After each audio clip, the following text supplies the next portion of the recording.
سارے صحابہ مل کے آئے، کہنے لگے عمر فاروق سے کہنا ہے نبی پاک کے زمانے میں تو ظاہراً غربت تھی، ابو بکر کے دور میں بھی غربت تھی، اب تو بڑا مال ہے،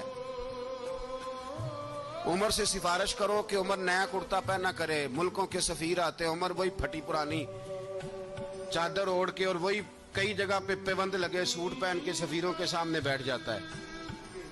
عمر کو مشورہ دو، طے ہو گئی بات۔ سب نے جب مشورہ دے لیا تو سارے کہنے لگے یہ بتاؤ شیر کی مونچھ کو ہاتھ کون لگائے گا؟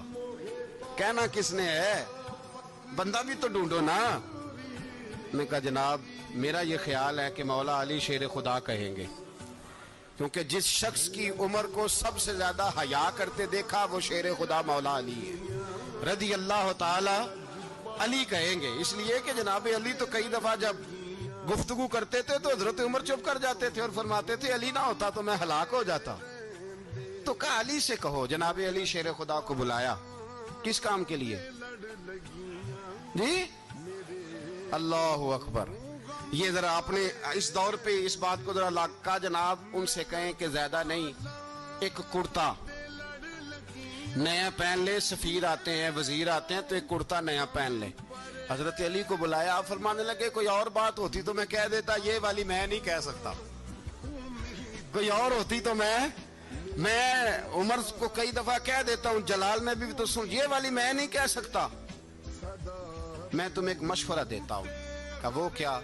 کہنے لگے سیدہ عائشہ صدیقہ سے کہو، وہ مومنوں کی ماں ہیں، عمر ٹالے گا نہیں۔ اماں جی سے جا کے کہا اماں جی نیا کرتا عمر سے کہیں پہن لیں، وزیر آتے ہیں بڑے بڑے لوگ تو چلو کوئی حرج نہیں۔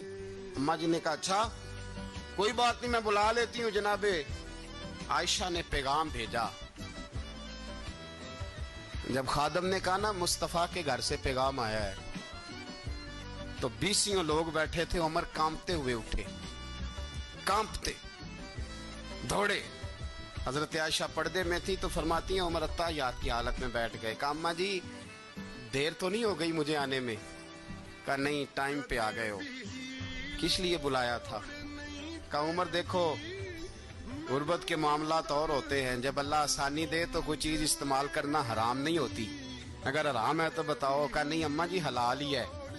تو فرمایا پھر اتنے سفیر آتے ہیں مشیر آتے ہیں، اب تو مال غنیمت بڑا آتا ہے، ڈھیر لگ جاتے ہیں مسجد میں، تو چل ایک نیا کرتا تم بھی پہن لیا کرو، اور آپ نیا کرتا پہنو گے تو دھاک بیٹھے گی غیروں پر۔ تو صحابہ کا مشورہ ہے کہ آپ نیا لباس پہنے۔ اماں جی کہتی ہے میں نے حکم دیا تو عمر چپ کر گئے، گردن جھک گئی۔ تھوڑی دیر کے بعد سیدنا عمر فاروق نے سر اٹھایا تو داڑھی پہ آنسو گر رہے تھے، رو پڑے، کہنے لگے پاک محبوب کی پاک بیوی جیسے حکم کرتی ہو میں حاضر ہوں، پر مجھے وہ والا لباس پہنانا جو میرے مصطفیٰ نے پسند فرمایا ہے، اگر یہ رنگ رسول پاک کا ہے تو میں حاضر ہوں، اور اگر نبی پاک کا نہیں تو پھر جیسے آپ حکم کریں۔ جناب عائشہ کہتے ہیں عمر روئے تو میں زیادہ روئی، میرا پلو بھیگ گیا آنسوؤں سے۔ میں نے کہا عمر آپ جائیے۔ عمر یوں نکلے تو جو صحابہ کھڑے تھے وہ کونے میں تھے، سارے آ گئے۔